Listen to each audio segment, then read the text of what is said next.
Kalaupun kita jatuh dan terpuruk, kita bangkrut dan sepertinya susah untuk bangun lagi, seringkali memang begitu. Tapi kita ingat bahwa ada Yesus yang berkuasa. Dia sanggup untuk pulihkan kita.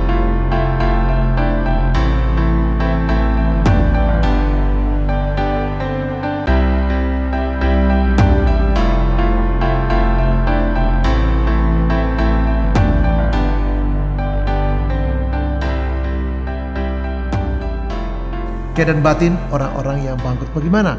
Secara psikologi orang-orang bangkrut seperti itu. Ya, untuk itu saya baca satu ayat saja dari Yohanes pasal 21 ayat 12 saya baca. Kata Yesus kepada mereka, marilah dan sarapanlah. Tidak ada antara murid-murid itu yang berani bertanya kepada siapakah engkau, sebab mereka tahu bahwa ia adalah Tuhan. Nah, murid-murid sepanjang malam tidak mendapatkan apa-apa dan mereka sangat galau, sangat stres, sangat tertekan, mungkin malu juga dan ya bagaimana orang yang tidak berhasil. Nah, banyak orang yang kemudian dalam kehidupan mereka tidak berhasil, juga seperti yang dialami murid-murid dalam teks ini. Tapi Yesus datang pagi hari dan berkata bahwa ya tebarkanlah di sebelah kanan dan kamu akan mendapatkannya. Yesus mengatakan itu dan mereka melakukan. Lalu mereka mendapat begitu banyak ikan. Lalu mereka kenal itu Yesus. Yesus bilang tangkal beberapa dan bakarlah. Ya, begitu mereka naik semuanya, Yesus katakan marilah dan sarapanlah. Jadi Yesus memperhatikan betul. Bukan hanya apa yang mereka rindukan, tapi kebutuhan mereka. Mereka sudah lapar, Yesus katakan marilah dan sarapanlah. Nah, Yesus care dengan kita. Nah, ketika orang itu bangkrut, maka apa yang terjadi adalah hidup mereka biasanya menjadi kacau. Mereka menjadi sulit untuk bisa membayar utang. Seringkali yang diambil itu bukan cuma deposito kita habis. Rumah kita bisa diambil, mobil kita diambil. Dan beberapa orang sampai dimasukkan ke penjara. Kenapa? Karena dia harus bertanggung jawab dengan utang piutang. Dan apa yang terjadi, ini membuat dampak yang tidak kecil, bukan hanya pada dirinya, juga pada istri anak-anaknya. Ada satu keluarga yang karena ayahnya bangkrut. Dulu mereka punya rumah cukup bagus, mobil banyak, orang datang ke situ dan mereka selalu pesta, tiap malam minggu itu pesta. Mereka makan-makan, minum-minum, ketawa ke TV dan putar lagu dan mereka menikmati hari mereka. Satu titik bapak ini jatuh. Ketika dia jatuh, dia begitu terpukul sekali. Terutama apa? Teman-teman dulu yang selalu datang, nggak pernah datang lagi. Biasalah, kalau kita majukan orang berteman dengan kita. Kalau kita maju, apalagi kita jadi gubernur. Lalu tiba-tiba jadi semua orang jadi saudara saya. Ngaku-ngaku saudara. Apalagi kalau kita jadi presiden, waduh orang cari alasan untuk supaya dekat dengan kita. Dan mengaku-ngaku dia saudara lah, teman kuliah lah, teman bermain kelereng dulu lah. Dulu gendong-gendong saya dan segala macam. Pokoknya ingin supaya dekat. Tapi ketika bapak ini jatuh, dia begitu marah. Karena tidak ada orang yang tadinya akrab dengan dia, yang katanya teman, soulmate, tidak ada yang pernah datang. Dia marah kenapa tidak ada orang tolong saya. Dan itu membuat dia depresi. Dia begitu stres, dia depresi. Dan dia tidak pernah bekerja lagi. Apa yang terjadi? Dampaknya buruk sekali. Bukan hanya untuk dia, tapi untuk istri dan anak-anaknya. Harga dirinya jatuh. Cenderung begitu. Atau ya dia menjadi orang yang sangat malu. Dan berat sekali perjuangan, stres dan depresi. Kenapa? Kalau memulai, bukan mulai dari nol. Kalau pom bensin kan selalu mulai dari nol. Nah ini mulai dari minus. Minus sekali, bukan cuma minus sekali. Karena tidak punya apa-apa lagi. Padahal pada saat-saat itu kebutuhan keluarga meningkat. Nah, saya mengambil satu studi kasus keluarga. Ini saya harap menjadi bagian kecil dari fenomena gunung es, orang-orang yang mengalami dampak psikologis, dampak dari kebangkrutan mereka. Nah, keluarga ini pindah ke satu tempat yang sangat kumuh sekali. Sampai orang-orang yang paling miskin pun tidak tinggal di kampung itu. Mereka sangat kumuh. Tinggal satu rumah yang biliknya dari gardus. Dan kalau hujan bocor. Dan apa terjadi? Tikus itu tiap hari berpesta pora di sana. Orang mabuk itu, orang melakukan banyak kesehatan itu makanan hari-hari. Dan bayangkan anak-anak hidup di situ melihat begitu banyak kehidupan sosial yang sangat tidak baik buat mereka. Apa yang terjadi bahwa anak-anak harus pindah sekolah. Dari sekolah yang bagus menjadi sekolah yang sangat di bawah standar. Mereka harus jalan kaki cukup jauh. Dan kalau mereka pergi sekolah, mereka harus pakai sandal jepit. Kenapa? Karena mereka tidak punya sepatu. Mereka sudah depan kelas baru pakai sepatu, itu pun robek. Lalu pulang, sepatu dimasukin tas, dan mereka kemudian harus pulang pakai sandal jepit. Seragam mereka, baju putih, sudah kekuning-kuningan dan kecoklat-coklatan. Kenapa? Nggak pernah beli yang baru. Nah seringkali mereka sudah tinggal di JJ robek karena nggak bisa beli baru. Ya sepatu mereka, tas mereka udah kumal sekali. Bahkan kalau mereka lihat anak-anak jajan, mereka tidak bisa jajan. Beberapa anak bawa bekal. Dia juga bawa bekal, tapi dia malu untuk makan bersama teman-temannya. Kenapa? Di situ cuma isi nasi, itu pun juga bukan nasi putih, nasi agak ke kuning-kuningan karena beras dengan harga yang rendah dan juga mungkin sepotong tempe atau sepotong tahu. Nah itu kadang-kadang mereka pergi waktu jam makan, mereka pergi jauh mojok dan mereka makan di sana kakak adik. Ya kenapa? Karena mereka malu orang lihat lauk mereka cuma nasi yang warnanya kuning dan juga sepotong tempe. Setiap hari begitu.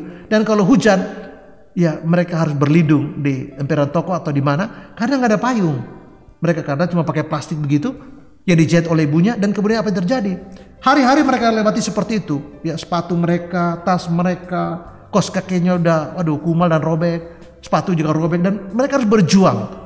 Dan berjuang, dan ibunya harus banting tulang, pergi berjuang, bekerja apa saja untuk anak-anak, cuci baju orang, membantu orang untuk kupas bawang, membantu orang lain untuk memilah-milah mana kentangnya masih bagus, lalu mana yang kurang bagus, lalu yang sudah harus dibuang. Nah seringkali dia pulang bawa itu, bahkan ke pasar beli tahu yang sudah pecah. Kalau tahu yang utuh kan lebih harganya standar, kalau sudah pecah itu cenderung buang, nah dibeli itu, cenderung nggak usah dibeli lah, ambil aja. Lalu dia kemudian bikin oseng-oseng, lalu kemudian campur dengan beberapa sayur, dan itulah mereka makan. Sementara suaminya atau ayahnya hanya tidur-tiduran, mabok, marah-marah, kritik-kritik, dan menyesali diri kenapa dia bangkrut. Dia bukannya bangkit, tapi dia terpuruk dan hanya bisa menyesali diri. Dia menangis dan dia jengkel, dia marah-marah, salahkan orang. Kenapa orang tidak bantu saya waktu saya susah? Dia juga salahkan Tuhan, dan dia nggak pernah ke gereja. Kenapa?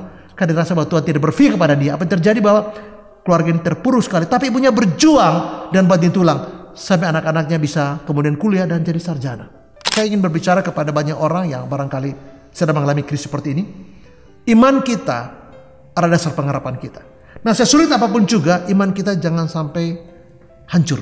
Pengharapan kita jangan sampai hilang. Sebab kalau kita kehilangan iman, kehilangan pengharapan, itu tidak bisa dibayar oleh apapun juga. Uang kita bisa hilang, rumah kita bisa hilang, mobil bisa ditarik. Kita bisa tinggal tempat yang paling kumuh dari tempat yang paling kumuh. Kita bisa hidup di bawah standar yang standar. Tapi kalau kita masih punya pengharapan, kita punya iman, kita bisa bangkit lagi. Dan ibu yang saya bilang tadi itu, dia harus menghadap rektor dan bicara dengan berbagai macam cara, padahal dia bukan orang yang berpendidikan. Dia bisa bicara. Dan puji Tuhan bahwa anaknya bisa kuliah di satu perguruan tinggi yang bagus sekali. Dan karena anak-anaknya belajar susah, mereka termotivasi untuk tidak bergantung. Dan ini saya kira hebat sekali. Mereka tidak bergantung. Mereka mengurus semuanya sendiri, belajar sendiri, bahkan tanpa kamus, bahkan tanpa textbook. Jadi mereka menghabiskan banyak waktu di perpustakaan supaya mereka bisa belajar. Mereka belajar lebih banyak, lebih keras dari orang lain. Kalau orang lain di rumah belajar bikin tugas mungkin 2 jam sehari, 3 jam, mereka bisa sampai 8 jam. Tidur mereka lebih kurang karena mereka harus kejar ketertinggalan mereka. Mereka kejar jangan sampai mereka tidak bisa mengikuti. Dan puji Tuhan, mereka semua mendapat beasiswa karena nilainya tinggi-tinggi dan bagus. Dan anak-anak itu menjadi kuat, teruji mental mereka, teruji karakter mereka. Mereka berjuang, bertarung di saat-saat yang sulit. Biasanya mentalitas petarung lahir ketika kita harus berjuang dari bawah. Bahkan di bawah garis yang paling bawah mereka berjuang. Dan itu sedang membuktikan bahwa orang yang jatuh sejauh apapun mereka bisa bangkit lagi. Orang yang jatuh sejatuh-jatuhnya, selama dia punya iman, selama dia punya pengharapan, itu tidak hilang. Dia bisa bangun dan bangkit lagi. Kerja keras, kesadaran bahwa Tuhan bisa buka jalan, keyakinan bahwa ini bukan ending dari segalanya, ini bukan akhir dari semuanya, keyakinan bahwa Tuhan bisa buka jalan. Dan Yesus katakan bahwa akulah jalan dan kebenaran dan hidup. Jadi sesulit apapun juga, jangan katakan gak ada jalan. Kenapa? Mereka bisa bangkit dan berjuang. Mereka belajar lebih keras. Mereka bertaruh di tengah-tengah kesulitan, di tengah-tengah keterbatasan dan minim. Tahu mereka bisa menyelesaikan studi mereka dengan nilai yang bagus sekali. Kenapa?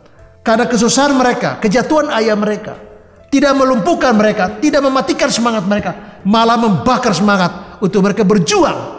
Dan saya ingin katakan bahwa perjuangan yang benar dalam Kristus akan membawakan hasil. Dan saya ingin mengatakan bahwa ketika kita jatuh, ketika kita bangkrut, orang lain terpuruk dan jatuh, orang lain tidak lagi bangkit dan berdiri.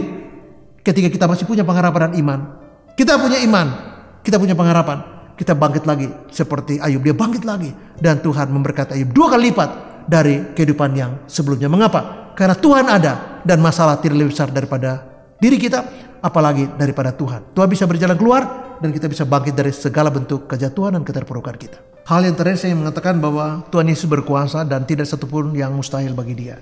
Bagi orang percaya juga Alkitab kata tidak ada mustahil. Jadi kalaupun kita jatuh dan terpuruk, kita bangkrut dan sepertinya susah untuk bangun lagi, seringkali memang begitu. Tapi kita ingat bahwa ada Yesus yang berkuasa.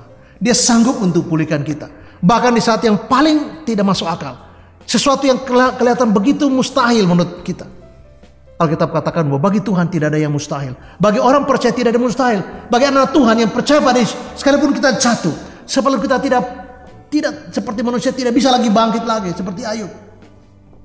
Di titik yang paling nadir, kita bisa bangkit lagi. Bukankah sekadar kita bisa bangkit lagi karena kita punya motivasi dan semangat, tetapi Yesus berkuasa untuk menolong kita. Ketika murid-murid dalam keadaan yang sangat sulit, Dia hadir memberikan mereka damai sejahtera. Dia memberikan mereka kekuatan dan pengharapan, memberikan sukacita dan semangat untuk bertarung lagi dan berjuang meraih sesuatu yang terbaik dalam kehidupan mereka. Nah, ketika kita jatuh, ketika banyak orang yang nyungsep dan tidak bisa bangkit lagi karena mereka hopeless, stres dan depresi, dan banyak orang juga yang seperti itu. Tapi dalam Yesus kita tahu bahwa hal yang paling tidak masuk akal pun, Yesus berkuasa atas segala persoalan kita. Kebangkrutan itu mungkin berat bagi saya, berat bagi anak kita, semua berat.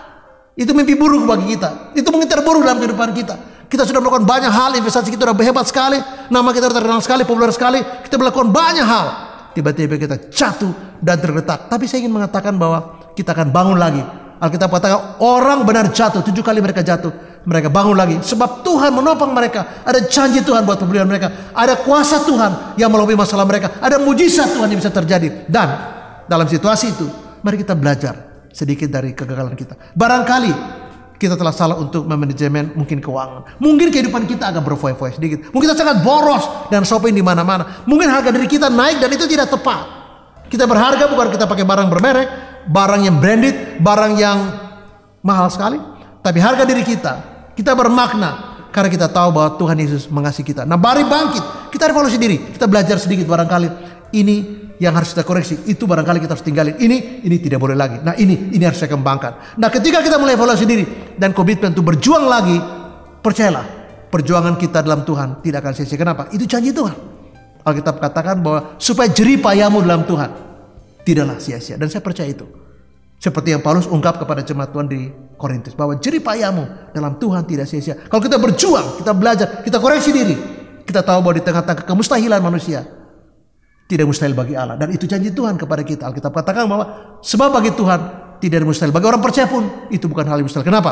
Bukan karena kita, bukan karena perjuangan kita harus berjuang, tapi karena Yesus yang berjanji dan kuasa pemulihannya ada dalam kehidupan kita. Mengapa? Karena Dia hadir dan memberkati kita. Apapun terjadi, saya ingin mengatakan bahwa bangun dan bangkitlah, dan kita belajar dari pengalaman itu. Terus memberkati kita dan shalom. Amin.